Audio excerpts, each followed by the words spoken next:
जो लोग प्रधानमंत्री भी किस्तों में बनाना चाहते हैं, वो बड़े लक्ष्य हासिल कर सकते हैं क्या? कुछ अचीव कर सकते हैं क्या?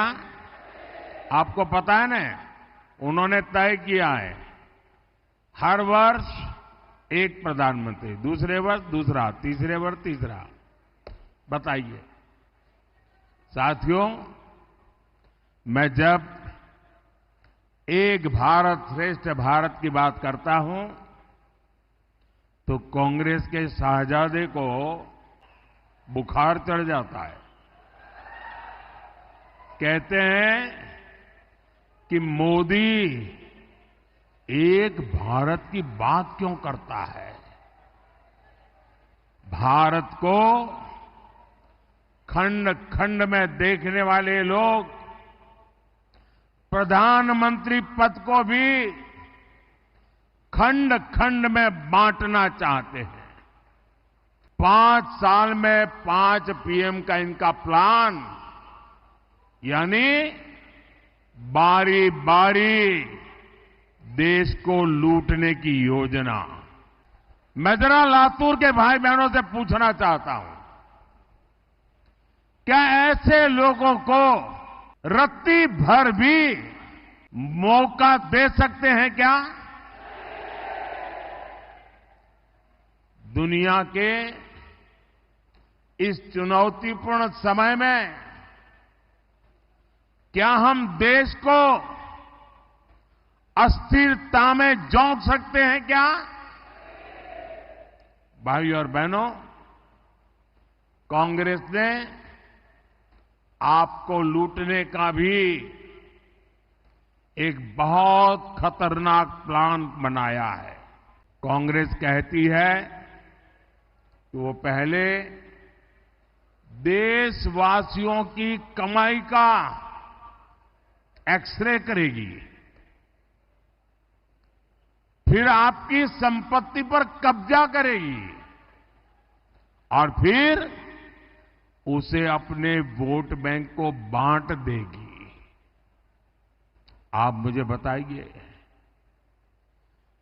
आप अपनी संपत्ति कांग्रेस को देना चाहेंगे क्या? उनकी सरकार कब्जा करना चाहे, कब्जा करने देंगे क्या? ये आपकी गाढ़ी कमाई, मेहनत की कमाई, उसको लूटने देंगे क्या? साथियों, कांग्रेस की नजर सिर्फ आपकी वर्तमान कमाई पर ही नहीं है, लेकिन आप जो संपत्ति अपने बच्चों के लिए जोड़ रहे हैं, उस पर भी कांग्रेस गीध नजर लगा करके बैठी हुई है। आपने सुना होगा उनके महाशय क्या कह रहे हैं। अब हमारे देश में तो हम लोग खुद मेहनत करते हैं, भोग नहीं करते हैं, जरूरत से ही जिंदगी पूरी करते हैं और पाई पाई बचाते रहते हैं। हमारे स्वभाव में है और हर मां बाप की इच्छा रहती है कि कुछ न कुछ बचाएं ताकि मरने के बाद कुछ अपने संतानों को दे करके जाएं। ये हर मां बाप की इच्छा होती है कि नहीं होती है? गरीब से गरीब मां बाप होगा तो भी बच्चों को कुछ दे करके जाना चाहता है कि नहीं जाना चाहता है? अब ये कहते हैं कि आपने जो कमाया है, जो जमा किया है, वो पूरा का पूरा आप अपने संतानों को नहीं दे सकते हैं। अगर आपने 10 एकड़ भूमि है और बच्चों को मरने के बाद देना चाहते हो तो 5 एकड़ दे पाओगे। 5 एकड़ ये कांग्रेस का मकसद है, वो ले लेंगे। आपके पास 2 घर हैं तो 1 घर आप बेटे को नहीं दे पाएंगे, 1 ही दे पाएंगे और इसलिए वो इनहेरिटेंस टैक्स लगाने की बात करते हैं। जो मरने के बाद आपकी संपत्ति बच्चों को मिलने वाली है, उसमें से आधे से ज्यादा 55% वो मार लेंगे। क्या ऐसे कातिल पंजे जो आपकी मेहनत की कमाई को लूटना चाहते हैं, ऐसे पंजे को कहीं पर भी जगह मिलनी चाहिए क्या? आज पूरा देश जानता है, ये कांग्रेस पार्टी के शाही परिवार ने अपने बच्चों के लिए कौन सी विरासत छोड़ी। ढेर सारा पैसा, देश के प्राइम लोकेशंस की जमीनें, पावर और प्रिविलेज, और कांग्रेस पार्टी के शाही परिवार ने 6 दशक में देश को कौन सी विरासत दी? देश को विरासत में वो गरीबी के सिवा कुछ नहीं दे पाए हैं। अरे शौचालय जैसी मूलभूत सुविधाओं का अभाव। साथियों, आज आप किसी भी दिन अगर टीवी देखिए,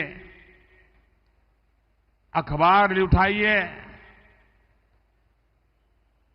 ऐसी अनेक खबरें होती हैं जो बताती हैं कि हमारा देश, भारत कैसे तेजी के साथ आगे बढ़ रहा है। और अभी शिंदे जी कुछ वर्णन कर रहे थे। कोई न कोई सेक्टर, चाहे मार्केट हो, मैन्युफैक्चरिंग हो, स्पेस हो, डिफेंस हो, कोई न कोई अच्छी खबर, विकास की खबर, हमारे भविष्य को मजबूती देने वाली खबर, कोई न कोई नया रिकॉर्ड बनता हुआ हर दिन कहीं पढ़ने को मिलता है, कहीं सुनने को मिलता है, कहीं जानने को मिलता है। लेकिन 2014 के पहले का समय याद कीजिए, वो कालखंड याद कीजिए, और ये जो फर्स्ट टाइम वोटर है ना, जो पहली बार मतदान करने वाले हैं, उन मेरे नौजवानों को मैं खास कहना चाहता हूं। आप उस समय 8 या 10 साल के होंगे, और इसलिए उस समय क्या हाल था वो शायद आपके स्मृति में नहीं होगा, आपके ध्यान में नहीं होगा। और आप तो गूगल की दुनिया के लोग हो, गूगल गुरु के शिष्य हो। जरा 2014 के पहले गूगल पे जाके उस समय के अखबार और टीवी देख लीजिए, क्या मिलेगा? तब आपको पढ़ने को मिलेगा, रेलवे स्टेशन पर, बस स्टेशन पर अनाउंसमेंट होता था। कहीं पर मेला लगा है तो अनाउंसमेंट होता था, कहीं पर भीड़ जमा हो रही है तो अनाउंसमेंट होता था, सावधान, कोई लावारिस चीज दिखाई दे तो उसको हाथ मत लगाना, कोई लावारिस बैग दिखती है तो पुलिस को जानकारी दो, कहीं लावारिस टिफिन बॉक्स दिखता है पुलिस को जानकारी दो, कहीं लावारिस कुकर दिखता है तो दूर रहो। क्यों? उसमें कहीं बम होंगे, हाथ लगाओगे तो बम फूटेगा। पूरे देश में 24 घंटे हर महत्वपूर्ण जगह पर ये लावारिस चीजों की सूचना दी जाती थी। मैं सही कह रहा हूं, नहीं कह रहा हूं? जो पुराने लोग हैं बताइए, मैं सही कह रहा हूं, नहीं कह रहा हूं? ये मोदी के आने के बाद कहां गई ये लावारिस चीजें भाई?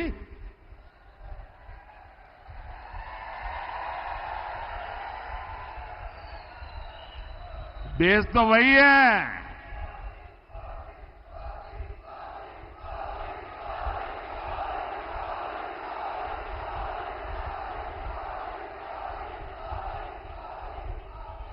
उस समय, और मैं फर्स्ट टाइम वोटर को खास कहता हूं, जरा देखिए उस समय अखबारों की हेडलाइन हुआ करती थी, दिल्ली में बम ब्लास्ट, मुंबई में बम ब्लास्ट, भारतीय पुलिस आधुनिक आतंक से निपटने के लिए तैयार नहीं। आज भारत अपनी सीमाओं पर आंख उठाने वालों को मुंह तोड़ जवाब देने के लिए जाना जाता है।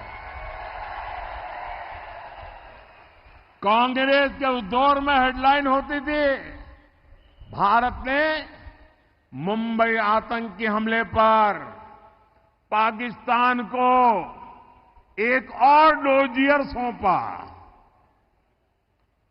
डोजियर सौंपा, ये बहुत बड़ी खबर होती थी। हमारे कुछ ऐसे मीडिया में बैठे लोग थे, वो भी ताली बजाते थे, हाँ देखो डोजियर भेज दिया, मतलब घटना की फाइल भेजना।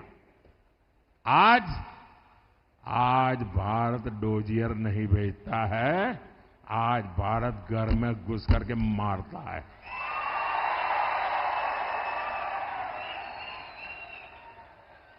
अब नए भारत की हेडलाइन होती है, मिशन एलओसी। भारत ने पाकिस्तान को सर्जिकल स्ट्राइक करके सजा दी। छपती है कि नहीं छपती है? साथियों, कांग्रेस ने अपने शासन में भारतीय अर्थव्यवस्था को तबाह करके रख दिया था। तब की हेडलाइन होती थी, विकास दर एक बार फिर गिरी। ये खबरें होती थी, ये बैठे हैं सब यहां। 25 साल में सबसे खराब जीडीपी आंकड़ा। आज हेडलाइन होती है क्या? उस जमाने में होता था। आज हेडलाइन क्या होती है? भारत 2024 में दुनिया में सबसे तेजी से बढ़ती प्रमुख अर्थव्यवस्था बना रहेगा।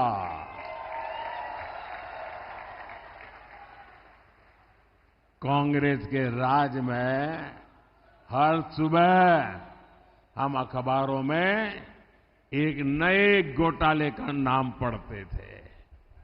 हेडलाइन होती थी, कोलगेट कोयले में इतने लाख करोड़ का घोटाला। अब आज हेडलाइन क्या होती है? आज भ्रष्टाचारियों के लिए हेडलाइन होती है, आप जानते हैं।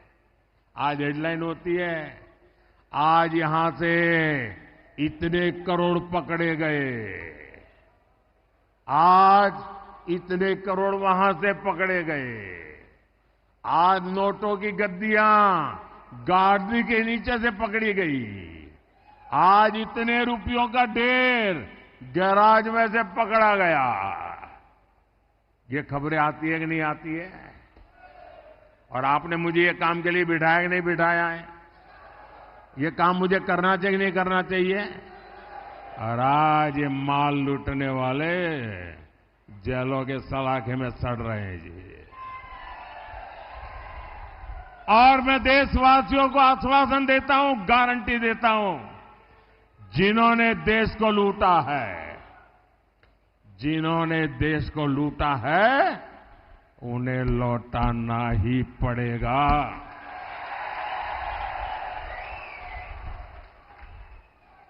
और ये मोदी की गारंटी है।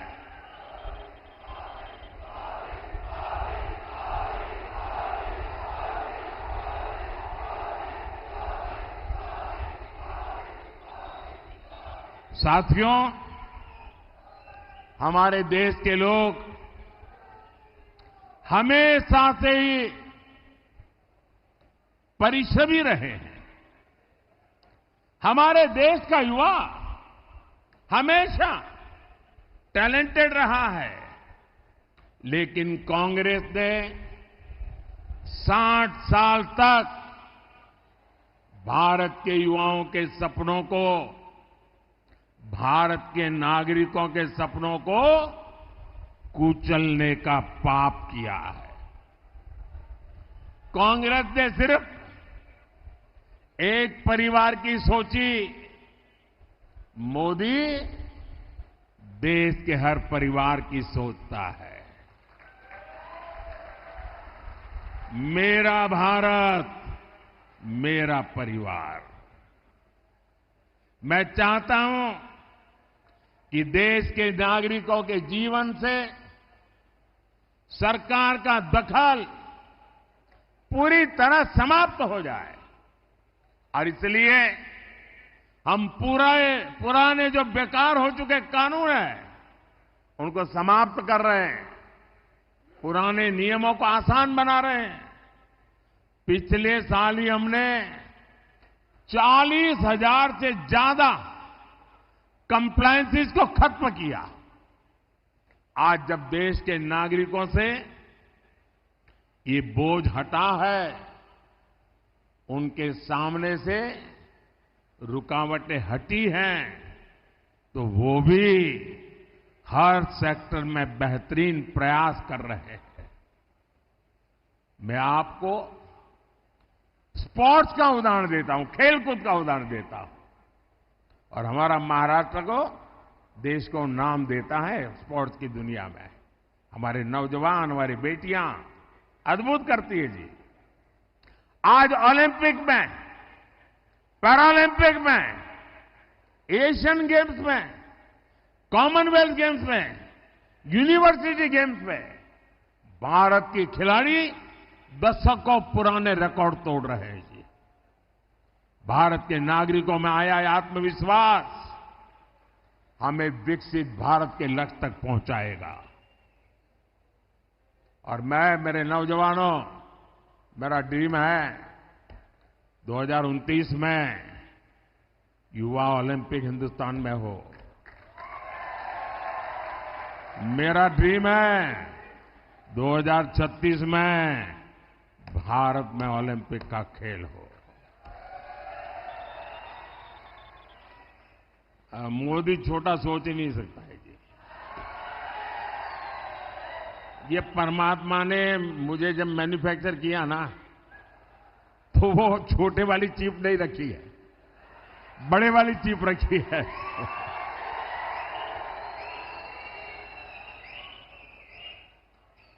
साथियों, लातूर की ये धरती हमें सिखाती है कि बड़ी से बड़ी आपदा से कैसे निकला जाता है।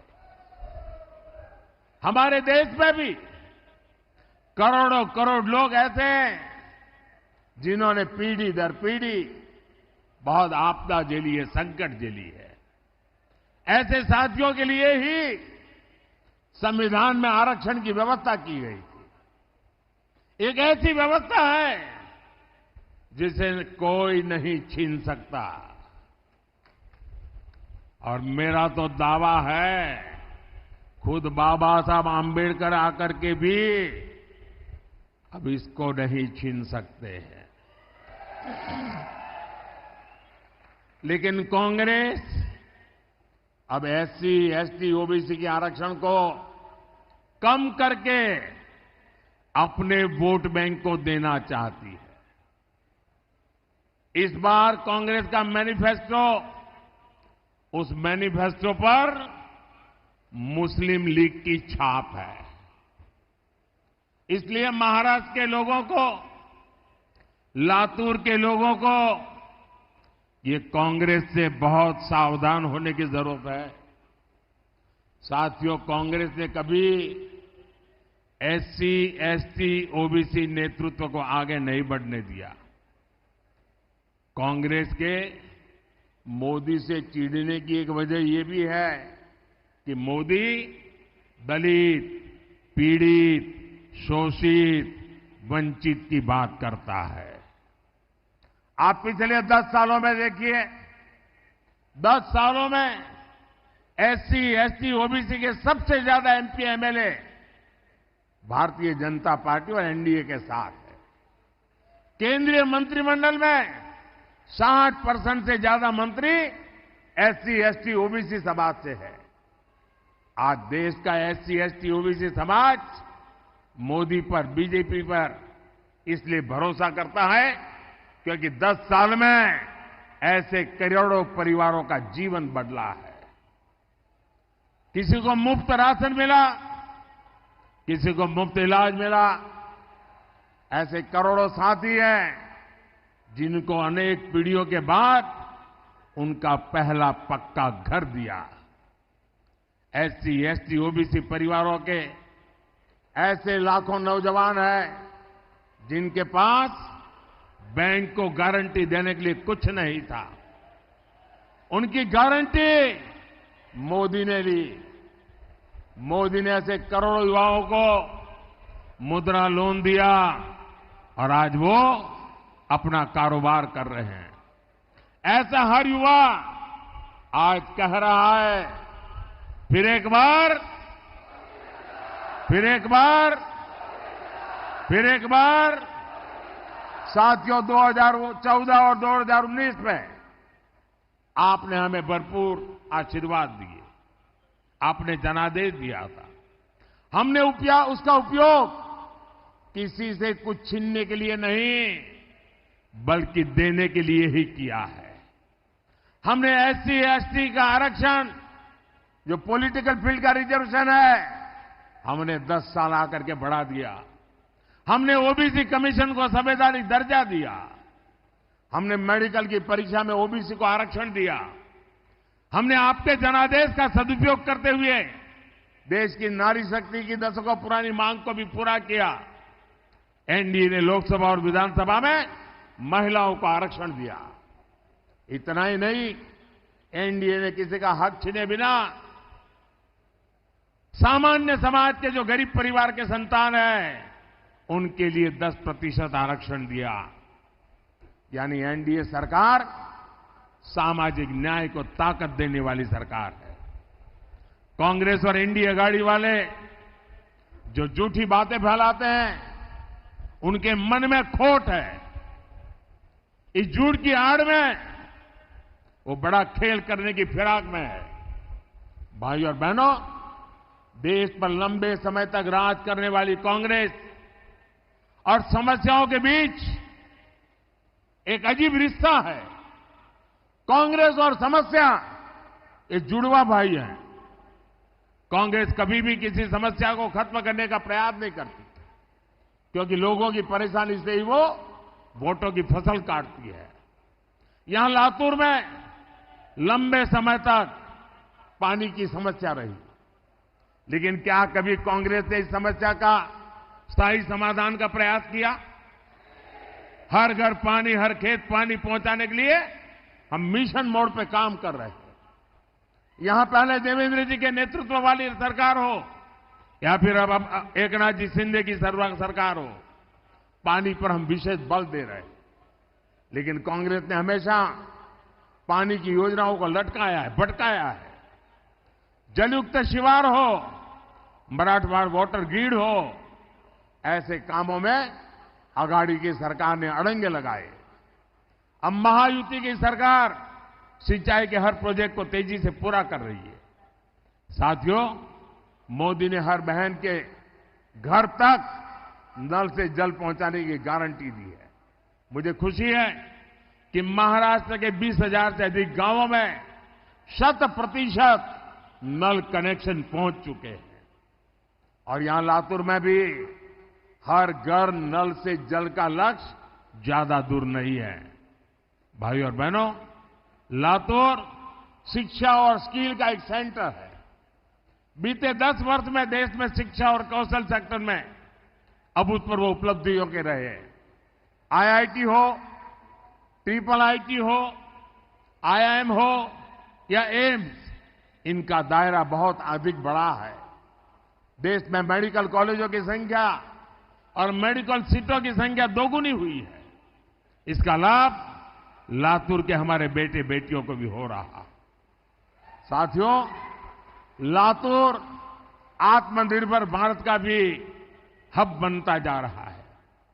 भाजपा का मिशन है कि हम दलहन और तिलहन में आत्मनिर्भर बने।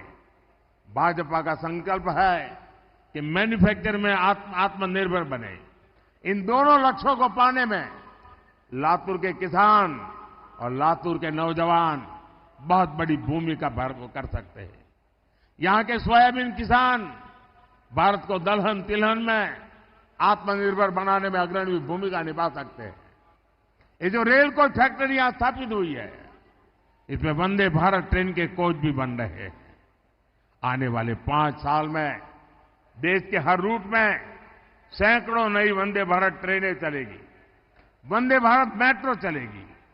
यही नहीं, विदेशों से भी मेड इन इंडिया ट्रेनों की डिमांड बढ़ रही है। इससे कितना काम यहां बढ़ेगा, नई फैक्ट्रियों के लिए कितनी संभावनाएं बढ़ेगी, ये आप सोच सकते हैं। मराठवाड़ा रेल कोच फैक्ट्री की स्थापना ने इस क्षेत्र के आर्थिक विकास को नई गति दी है। भाइयों और बहनों, लातूर को विकसित भारत, विकसित महाराष्ट्र का अहम सेंटर बनाने के लिए आपको भारी मतदान करना है। आप याद रखना, आपके सपने ही मोदी का संकल्प है। मेरे साथी सुधाकर तुकाराम संगारे जी को आपका मिलने वाला एक एक वोट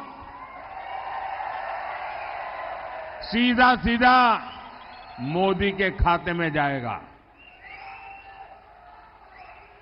आप घर घर जाइएगा,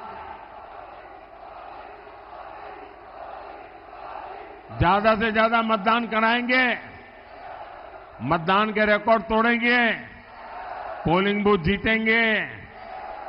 अच्छा, मेरा एक और काम करेंगे, घर घर जाना और परिवार के सब लोगों को कहना कि मोदी जी लातूर आए थे, मोदी जी ने आपको नमस्कार भेजा है।